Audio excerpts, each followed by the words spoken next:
नमस्कार, उत्तराखंड समाचार में आपका स्वागत है। मैं प्रियम शंकर झा। सबसे पहले मुख्य समाचार। गैरसैंण में शुरू हुआ उत्तराखंड विधानसभा का बजट सत्र। राज्यपाल ने अभिभाषण के जरिए सरकार के विकास कार्यों का रखा लेखा जोखा। कांग्रेस ने बेरोजगारी के मुद्दे पर सदन से किया वॉकआउट।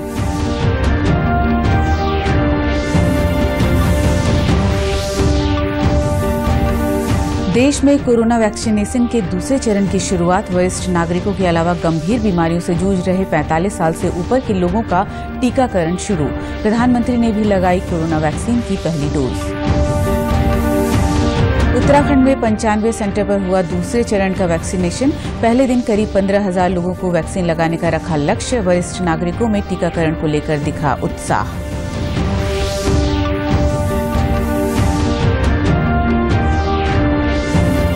और प्रदेश में करीब 1 साल बाद पूरी क्षमता के साथ नियमित रूप से डिग्री कॉलेज और विश्वविद्यालय में कक्षाएं शुरू। छात्रों की सुरक्षा के प्रति कॉलेज प्रबंधन गंभीर। उत्साहित नजर आए विद्यार्थी। अब समाचार विस्तार से।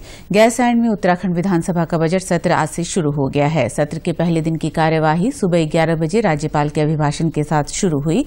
अभिभाषण में राज्यपाल ने सरकार के 4 सालों में किए गए विकास कार्यों का लेखा जोखा सदन के समक्ष रखा। वहीं सत्र के पहले दिन विपक्ष द्वारा हंगामा भी देखने को मिला। राज्यपाल बेबी रानी मौर्य के बजट अभिभाषण से पहले ही कांग्रेस ने बेरोजगारी के मुद्दे पर सदन से वॉकआउट कर दिया। वहीं कैबिनेट मंत्री मदन कौशिक ने विपक्ष के वॉकआउट पर प्रतिक्रिया देते हुए उनके इस कदम की निंदा की। जिस प्रकार से महामहिम के अभिभाषण का उन्होंने वॉकआउट किया है, निश्चित रूप से बिना देखे बिना पढ़े ये एक लोकतांत्रिक उचित नहीं है। और महामहिम जो वाचन करते हैं वो सरकार का दस्तावेज होता है, इसलिए उस दस्तावेज को ठीक से पढ़कर और उसकी आलोचना समालोचना करना ये अधिकार होता है प्रत्येक सदस्य का।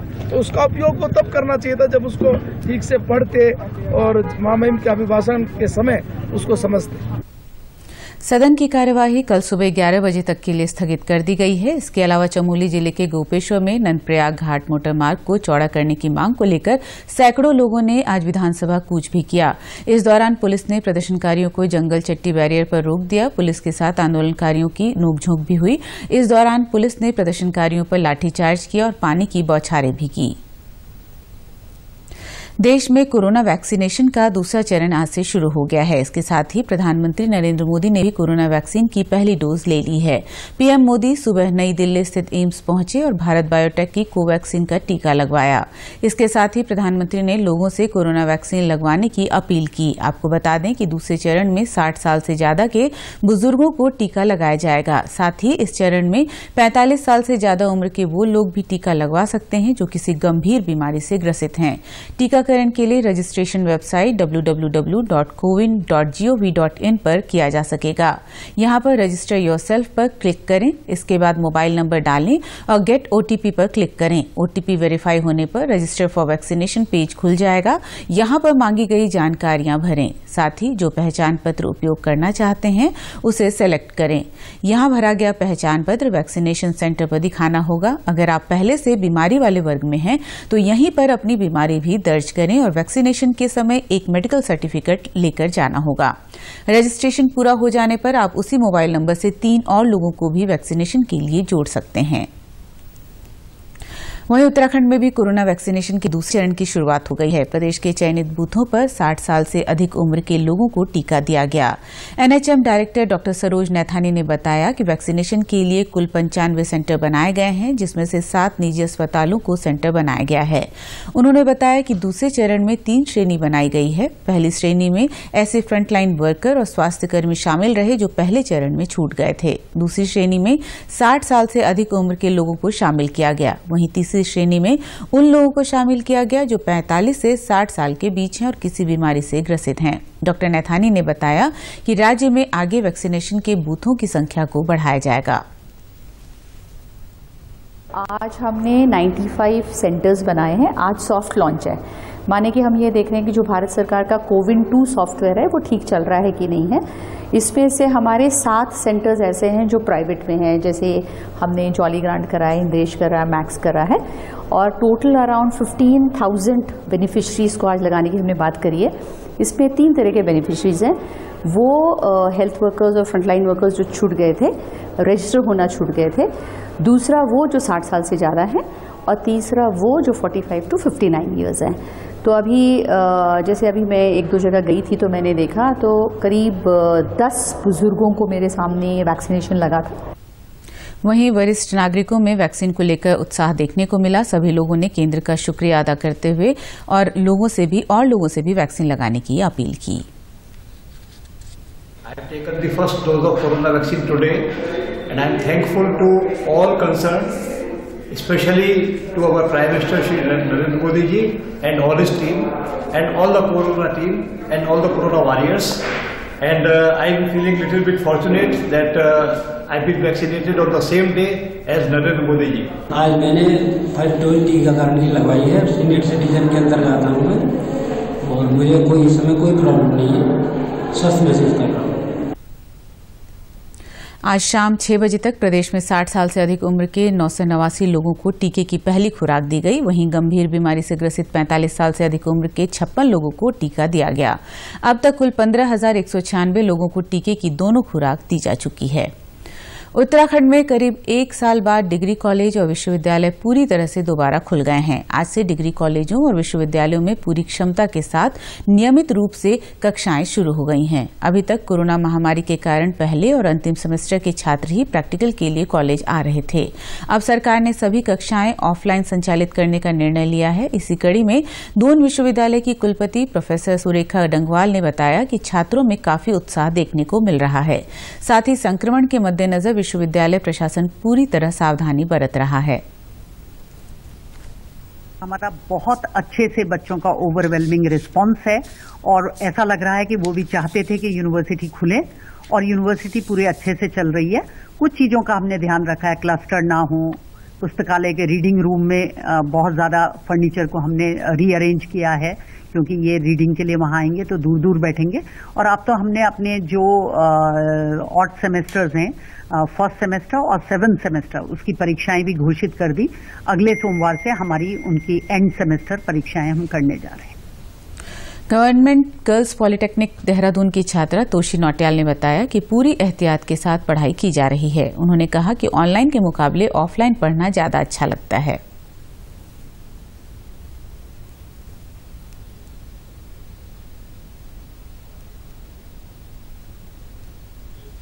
केंद्रीय माध्यमिक शिक्षा बोर्ड की प्रयोगात्मक परीक्षाएं आज से देश भर में शुरू हो गई हैं। हालांकि राजधानी देहरादून में सभी सीबीएसई स्कूल एक साथ परीक्षा नहीं करा रहे हैं। सीबीएसई ने स्कूलों को 1 मार्च से 11 जून तक अपनी सुविधा के अनुसार प्रयोगात्मक परीक्षा कराने की छूट दी है।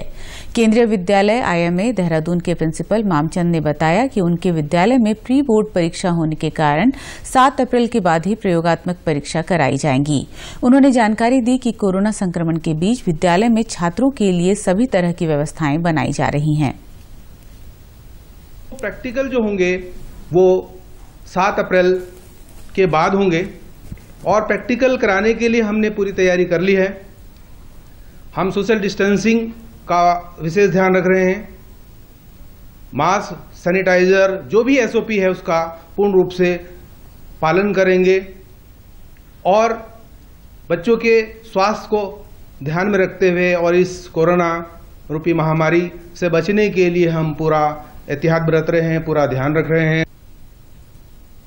रुद्रपुर में आयोजित किसान महापंचायत में भारतीय किसान यूनियन के राष्ट्रीय प्रवक्ता राकेश टिकैत ने शिरकत की। इस दौरान बड़ी संख्या में किसान मौजूद रहे। महापंचायत के बाद राकेश टिकैत ने कहा कि उनका ये आंदोलन सिर्फ किसानों की समस्याओं को लेकर है। किसी दल की सरकार बनाने और गिराने से उनके आंदोलन का कोई सरोकार नहीं है। पत्रकारों से वार्ता करते हुए टिकैत ने कहा कि उनका आंदोलन तब तक जारी रहेगा जब तक केंद्र सरकार बिल वापस नहीं लेती है और एमएसपी पर कानून नहीं बनाती। इस दौरान पुलिस प्रशासन ने हर परिस्थिति से निपटने के लिए व्यापक व्यवस्था की थी। कुमाऊं के 4 जिलों में निवेशकों से करोड़ों रुपए की ठगी के आरोप में एक चिटफंड कंपनी के एमडी को चंपावत पुलिस ने लखनऊ से गिरफ्तार किया है। आरोप है कि साल 2010 में स्थापित कैमुना क्रेडिट कोऑपरेटिव सोसाइटी ने चंपावत के साथ ही अल्मोड़ा, बागेश्वर और पिथौरागढ़ में अपने कार्यालय खोले और ज्यादा ब्याज का लालच देकर लोगों से एफडी और आरडी में निवेश करवाया। वहीं निवेश की अवधि पूरी होने के बाद कंपनी ने रातों रात अपने सभी कार्यालय बंद कर दिए। मामले में निवेशकों की शिकायत पर पुलिस ने रिपोर्ट दर्ज कर कार्रवाई शुरू की। फिलहाल मुख्य आरोपी को थाना अलीगढ़ लखनऊ से गिरफ्तार कर जेल भेज दिया गया है। आगामी 3 मार्च से कोटद्वार से दिल्ली के लिए सिद्धभली जनशताब्दी एक्सप्रेस का संचालन किया जाएगा। रेल मंत्री पीयूष गोयल वर्चुअल माध्यम से ट्रेन रवाना करेंगे। ट्रेन के संचालन से पहले रेलवे के अधिकारी कोटद्वार पहुंचे और रेलवे ट्रैक का निरीक्षण करने के साथ ही तैयारियों का जायजा भी लिया। मुरादाबाद मंडल के प्रवर मंडल अभियंता नितिन कुमार ने जानकारी दी कि निरीक्षण के बाद रेलवे ट्रैक पूरी तरह से दुरुस्त पाया गया है। 3 तारीख को रेलवे मिनिस्टर द्वारा इनॉग्रेशन करने का हमें सूचना मिली है। इस सिलसिले में हम लोग यहाँ पर पहुँचे हैं डिवीज़न की तरफ से तैयारी करने के लिए। वीडियो लिंक के थ्रू होगी, तो हम लोग इसके सेटअप करने के लिए यहाँ पर पहुँचे हुए हैं। कहाँ पर सीटिंग अरेंजमेंट करनी जानी है और कहाँ पर हमारे टीवी स्क्रीन्स लगाने हैं पब्लिक व्यू करने के लिए। ये ट्रैक तो हमारा ऑलरेडी वर्किंग में है, रनिंग में है, कोई दिक्कत नहीं है, तो फिट है। ये हमारे ट्रेन सर्विस के लिए तो फिट है। कॉर्बेट पार्क आने वाले पर्यटकों को अब 3D वीडियो के माध्यम से पार्क और वहां रहने वाले जानवरों की जानकारी मिल सकेगी। इसके लिए आज वन मंत्री डॉक्टर हरक सिंह रावत ने कोटद्वार में कॉर्बेट 3D थिएटर का उद्घाटन किया। इस अवसर पर वन मंत्री ने कहा कि भविष्य में थिएटर से कॉर्बेट क्षेत्र में आने वाले पर्यटकों की संख्या बढ़ेगी। इससे स्थानीय युवाओं को रोजगार मिल सकेगा। उन्होंने कहा कि इसी प्रकार का एक और थिएटर पाखरों में बनाया जाएगा। ये 3D सिस्टम थिएटर आज यहाँ बनकर तैयार हो गया और इसका आज लोकार्पण हुआ। ये निश्चित रूप से केवल कॉर्बेट के जो टूरिस्ट हैं, वाइल्ड लाइफ प्रेमी हैं, उनके लिए ही महत्वपूर्ण नहीं है, ये कोटद्वार के लिए भी मैं सोचता हूँ एक बहुत महत्वपूर्ण है। यहाँ पर पूरे कोटद्वार के शहर के जो हमारे बच्चे हैं, आम जनता है, वो इस थिएटर में बहुत सारी जो वाइल्ड लाइफ की पिक्चरें हैं उनको देख सकते हैं और तमाम मैं सोचता हूँ उससे मनोरंजन भी होगा, उससे ज्ञानवर्धन भी होगा। थिएटर के निर्माण में लगभग 20 लाख रुपए खर्च किए गए हैं। पार्क अधिकारियों का कहना है कि थिएटर के माध्यम से स्थानीय लोगों के साथ ही पर्यटकों को वन्य जीवों के संबंध में विस्तृत जानकारी मिल सकेगी। यहाँ पर जो बिल्डिंग है वो पहले से थी, उसी बिल्डिंग में रिसेप्शन की बिल्डिंग में 3D सिस्टम इस्टेब्लिश किया गया है। इसमें 3D सिस्टम को, टेक्नोलॉजी को इस्टेब्लिश करने में लगभग 20 लाख रुपए की लागत आई है और इस 3D सिस्टम से जो वाइल्ड लाइफ और एनवायरनमेंट और फॉरेस्ट के बारे में अलग अलग तरह की मूवी का 3D सिस्टम से प्रसार किया जाएगा और इससे जो भी यहाँ पे पर्यटक आते हैं, जो कॉर्बेट में पर्यटक आते हैं, 32 सीटर कैपेसिटी का है, तो इसमें टाइमिंग फिक्स होगी। प्रदेश सरकार ने कोविड-19 संक्रमण के दौरान नौकरी गंवा चुके और व्यापार में नुकसान उठाने वाले लोगों को रोजगार से जोड़ने के लिए मुख्यमंत्री स्वरोजगार योजना की शुरुआत की थी। योजना के तहत उधम सिंह नगर 203 आवेदकों को बैंक के माध्यम से ऋण उपलब्ध कराते हुए 101% का लक्ष्य हासिल करने वाला प्रदेश का पहला जनपद बन गया है। मुख्य विकास अधिकारी हिमांशी खुराना ने बताया कि मुख्यमंत्री स्वरोजगार योजना के तहत जनपद ने 100% लक्ष्य प्राप्त किया है। ये कोविड-19 पैंडेमिक के बाद एक माननीय मुख्यमंत्री जी की बड़ी महत्वाकांक्षी योजनाओं में से एक इसका संचालन शुरू किया गया था, जिसमें स्वरोजगार के लिए कोई भी व्यक्ति लोन के लिए अप्लाई कर सकता है और इसमें उसको हमारे जनपद में सब्सिडी समस्त जनपदों में हमारे जनपद में करीब 15% इसमें सब्सिडी मिलती है। तो इसी में हमारे जो डिस्ट्रिक्ट का टारगेट पहले 100 था और उसको बढ़ा के 200 किया गया और हमारा जनपद पहला है जिसने ये 200 का टारगेट हमारा पूरा कर लिया। किच्छा निवासी रविंद्र प्रजापति ने बताया कि कोरोना काल के दौरान उनकी आर्थिक स्थिति काफी खराब हो गई थी, लेकिन मुख्यमंत्री स्वरोजगार योजना के तहत 5 लाख का ऋण बैंक से लेकर उन्होंने अपने पैतृक व्यवसाय मिट्टी के बर्तन बनाने को आगे बढ़ाने का काम किया। मुख्यमंत्री स्वरोजगार योजना के तहत 5 लाख का ऋण लेकर अपने पैतृक व्यवसाय को आगे बढ़ाने का कार्य किया है। पहले हम अपने कार्य को हम चाक के द्वारा अपने चाक से बनाते थे, आज हम मशीनों द्वारा अपने मिट्टी के बर्तनों को बना रहे हैं, जिससे हमें अपने बिजनेस में एक नई जान मिली है, जिससे कि हमारा माल देश और दूसरे राज्य में भी जा रहा है। उत्तराखंड के समाचारों में बस इतना ही। चलते चलते मुख्य समाचार एक बार फिर। गैरसैंण में शुरू हुआ उत्तराखंड विधानसभा का बजट सत्र। राज्यपाल ने अभिभाषण के जरिए सरकार के विकास कार्यों का रखा लेखा जोखा। कांग्रेस ने बेरोजगारी के मुद्दे पर सदन से किया वॉकआउट।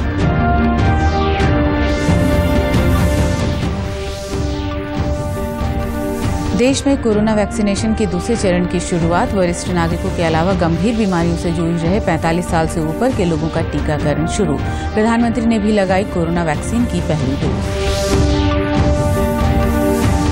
उत्तराखंड में 95 सेंटर पर हुआ दूसरे चरण का वैक्सीनेशन। पहले दिन करीब 15,000 लोगों को वैक्सीन लगाने का रखा लक्ष्य। वरिष्ठ नागरिकों में टीकाकरण को लेकर दिखा उत्साह।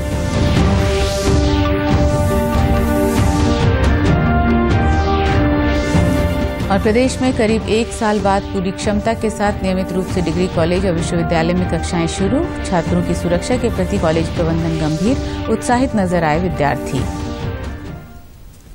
उत्तराखंड की खबरों के लिए आप हमसे सोशल मीडिया के माध्यम से भी जुड़ सकते हैं। हमारा ट्विटर हैंडल है DD_News_देहरादून। हमारा फेसबुक पेज है DD News उत्तराखंड और हमारे YouTube channel DD News Uttarakhand को भी आप सब्सक्राइब कर सकते हैं। कोरोना संक्रमण से बचने के लिए मास्क का अनिवार्य रूप से और सही ढंग से प्रयोग करें। साथ ही सामाजिक दूरी का ख्याल रखें, नियमित रूप से हाथ धोएं और याद रखें कोरोना को हराना है, मास्क जरूर लगाना है। नमस्कार।